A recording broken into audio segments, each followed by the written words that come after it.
আমার বাপ চাচারা ব্রিটিশ আমলে তেনে শস্য আবাদ করে। শস্য খুব ভালো দেখা যায়। শস্যতে আমি ভালো লাভবান।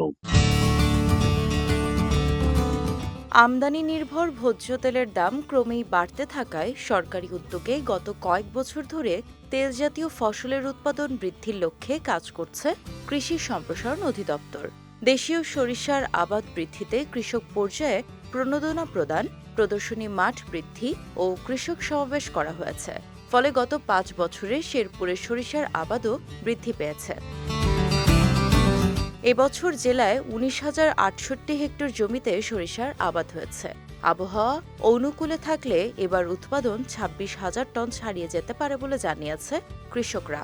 ৫ একর জমিন শস্য করছি, শস্য খুব ভালো দেখা যায়। যদি আবহাওয়া সুস্থ থাকে শস্যতে আমি ভালো লাভবান। আমি করছি হাইব্রিড হইরা ২ একর, আমার ভাই করছে ৩ একর। তে আমার বাপ চাচারা ব্রিটিশ আমলে তেনে শস্য আবাদ করে, এখন আমরা করতেছি। এদিকে সরিষার আবাদের কারণে দেশে ভোজ্য তেলের আমদানি কমবে বলে জানান এই কৃষি কর্মকর্তা।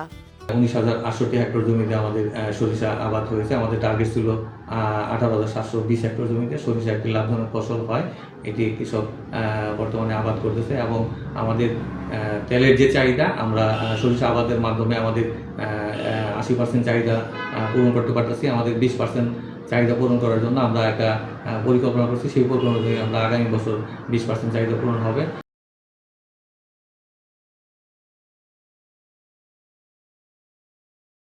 তেলের আমদানি নির্ভরতা কমাতে সরকারি সহায়তায় সরিষার চাষ বৃদ্ধি করলে কৃষকরা যেমন লাভবান হবে, তেমনি বিপুল পরিমাণ বৈদেশিক মুদ্রা সাশ্রয় হবে বলে মনে করেন কৃষি সংশ্লিষ্টরা।